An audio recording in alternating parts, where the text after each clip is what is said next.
Sejam bem-vindos aí em mais uma apresentação do nosso canal Farol do Caminho.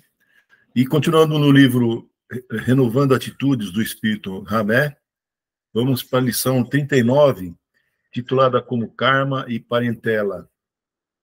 Então, Karma e Parentela. Antes de começar a falar até do Evangelho, que o Ramé sempre traz uma contribuição do Evangelho dentro dos seus temas, né? E vamos falar um pouco sobre karma, mas a questão da definição do karma, ele tem uma ampla visão em todos os sentidos, de todas as filosofias. Nós vamos falar apenas da kardecista, né, que é o nosso tema aí. Então, o karma, por definição, dentro da filosofia espírita, né, é um preceito de causa e consequência, ou seja, causa e efeito, que conecta todas as pessoas, como é chamado o ciclo de vida, morte e renascimento. Então, esse é o aspecto do karma dentro da filosofia. Karma é a causa e efeito dentro da nossa sociedade, nossos relacionamentos, né? Inclusive da morte e renascimento. Os tipos de karma pode ser o familiar, dentro da própria família, o coletivo, que seria fora dela, amigos de trabalho, amigos em comum, a comunidade, um aspecto nacional e até mundial. Então, essa é a visão do karma dentro da filosofia espírita. A questão da parentela, porque o título da noite, de Ramé, é Karma e Parentela. O parente, nós temos uma definição dentro da filosofia espírita também, que é uma corporal, né, que é ligada pelo sangue, né, a família consanguínea, como se fala, e a família espiritual, unidos por simpatia, inclinações semelhantes e afinidades. Ou seja, mesmo pessoas fora da família, como a gente já viu em outros temas do Evangelho, nós temos uma afinidade, uma simpatia muito grande com algumas pessoas que não são da nossa família, mas mesmo assim a gente passa a ter uma amizade muito, muito forte, muito duradoura. E, logicamente, essa amizade ela vai passar para a vida espiritual e, com certeza, iremos compor essa família junto com essas pessoas. Então, eu quis destacar essas duas definições logo no começo, porque nós vamos falar muito sobre karma e parentela. Na questão do evangelho que Ramé coloca na sua contribuição da noite, ele se refere ao capítulo 4. Ninguém pode ver o reino de Deus se não nascer de novo. Então, esse é o capítulo que trata da ressurreição, reencarnação, os laços de família, como eu falei no começo, instruções do Espírito em relação aos limites da encarnação e necessidades da encarnação. Então, esse capítulo ele trata dessas questões da reencarnação e mundo espiritual. E o Ramé destaca do capítulo 4, né, que eu citei, o item 19, tem como título A Reencarnação Fortalece os Laços de Família. Ou seja, ao reencarnar, nós vamos fortalecendo os laços de família. Qual família? A família espiritual. Ao passo que a unidade da existência rompe essa ligação, ou seja, quando não existe afinidade, simpatia com as pessoas, terminou a existência, isso é rompido, segundo o que Jesus está trazendo aqui. E Jesus diz textualmente o seguinte, são 3 linhas aqui, eu vou ler o que Ramé trouxe da contribuição de Jesus. A união e a afeição que existem entre os parentes são um indício da simpatia anterior que os aproximou. Também se diz, falando de uma pessoa cujo caráter, gostos e inclinações não tem nenhuma semelhança com os de seus parentes, que ela não é da sua família. Então, é justamente esse ponto que eu estava colocando no começo, a família espiritual e a corporal, né? Mas a família é constituída não por acaso, que nem Jesus mesmo está dizendo aqui. Então, a família espiritual é formada por simpatia, inclinações semelhantes e afinidades que passamos a ter por espíritos que se encontram conosco e fazem esses laços espirituais. Esses laços permanecem enquanto que a convivência das encarnações não são fortalecidos nesse princípio, né? Como eu falei no começo. E aí, a contribuição de Ramé, ele começa, eu grifei alguns parágrafos aqui para a gente entender o que Ramé trouxe aqui, além dessa contribuição de Jesus. E depois, no final, eu tenho três reflexões aqui para colocar para vocês. Então, falando de Ramé mesmo, do tema da noite. Quase sempre afirmamos que a antipatia, desculpe, a certos membros de nossa parentela é decorrente de antigas aversões, oriundas de pretéritos distantes, ou seja, vidas passadas, né? Quando ocorrências negativas ficaram mal resolvidas. Dessa forma, justificamos aversões e incompatibilidades de gênero, transformando o ambiente familiar em um verdadeiro campo de batalha.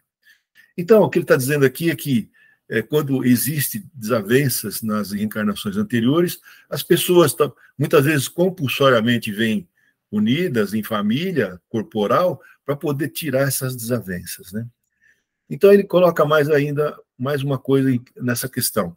Importante lembrar que, se fomos reunidos aqui agora, é porque este é o melhor tempo para solucionarmos comportamentos inconvenientes. Então, não é por acaso que a gente está aqui, primeiro, e também é o melhor momento para poder fazer isso acontecer. Vamos esperar mais tempo. Não, esse é o melhor momento para que isso volte a acontecer, volte à tona. Então, posturas de vida intransigentes e para promovermos nossa transformação interior, fatores imprescindíveis para o crescimento da alma. Nós temos que passar por isso que nós estamos passando, né? Não adianta relutar ou achar que é demais, né? Não tem nada disso, né? Tudo feito com um propósito central de tirar as aversões e crescer espiritualmente, como o Carramé vem falando aqui. Não se autorresponsabilizar por feitos e atitudes no presente, inocentando-se e lançando desculpas pelos destinos do passado. É assumir a condição de injustiçado, ao mesmo tempo de vítima. Então, não adianta terceirizar, como a gente fala em algumas apresentações anteriores, terceirizar a culpa, né? Que a culpa não é minha, é do governo, é da situação, é o vizinho. Não, é auto se responsabilizar. Se a gente for perceber, em alguns momentos aí no passado, nas nossas lives, a gente até comentou sobre isso, a gente passa por dificuldades ou problemas da vida do dia a dia, e se a gente for dar uns passinhos para trás, por que nós estamos nesse problema, a gente vai perceber que nós mesmos escolhemos alguma opção, alguma decisão, ou sim ou não decidimos nada, e aquilo veio acontecer em momentos seguintes. Então, não adianta se terceirizar a culpa, né? Se autorresponsabilizar por feitos e atitudes no presente. Então, é nossa responsabilidade mesmo, assumir que somos responsáveis pelos nossos atos, por exemplo, né? E Ramé continua aqui, não são situações de vidas passadas que te complicam os relacionamentos afetivos. Veja, não são situações de vidas passadas que complicam, porque a gente sabe que quando a gente reencarna, a gente não lembra de nada, graças a Deus, né? A gente não sabe o que aconteceu antes. Então, é um livro novo, com páginas em branco para ser escritas. É isso que ele diz aqui. Não são situações de vidas passadas que complicam relacionamentos afetivos, e sim a continuidade dos velhos modos de pensar. Então, os costumes, os vícios que a gente tem, né, que a gente precisa corrigir, a gente sabe que temos e precisamos corrigir. Das crenças incoerentes e da permanência de doentios pontos de vista de onipotência. Então, ele continua assim, adultos dominadores. Aqui ele está falando agora de pessoas que se deixam levar por outras, dentro da própria família, né, ou fora dela, adultos dominadores. Desenvolvem expectativas em relação ao círculo em que vivem, alterando as escolhas pessoais dos familiares. Então, muitas vezes tem pessoas que assumem a liderança e o domínio e arrasta com elas as outras pessoas sem dar a oportunidade das escolhas dessas pessoas, né? E fatalmente esses mesmos indivíduos um dia se revoltarão contra as atitudes de dominância e rejeitarão ser manipulados de novo, desenvolvendo assim sérios atritos no lar. E ele continua assim: vive constantemente contrariada por ver frustrada o seu projeto interno e se revolta não só contra quem desencadeou a intromissão em sua trilha da vida, mas também contra o mundo, a sociedade e contra si mesmo, por não ter lutado por tudo aquilo que desejava. E Hamed termina essa lição de hoje assim: assim, com frequência, filhos se defrontam com os pais e irmãos. Isso lutando contra gestos de arrogância, etc. A autorresponsabilidade é uma dádiva que nos confere o poder de criar mudanças, pois geralmente preferimos nos desculpar jogando a responsabilidade de nossos atos nos ombros alheios. Então, logicamente, cada um é responsável pelo que faz. Tem até o seu livre-arbítrio para poder escolher o seu caminho. E não adianta botar a culpa nos outros, porque se a gente for olhar os passos que a gente deu até estarmos em determinadas situações, fomos nós mesmos que colaboramos ou decidimos, né, estar nessa situação. Então, está aí uma reflexão, karma e parentela, né, que Ramé nos traz a noite de hoje. E eu termino aqui a apresentação, desejando a todos aí que a paz de Jesus e o seu amor incondicional, né, nos fortaleça sempre e nos encoraja sempre para corrigir os nossos defeitos, né, gente? Os vícios, os maus costumes. Tá bom, gente? Uma boa noite, muito obrigado.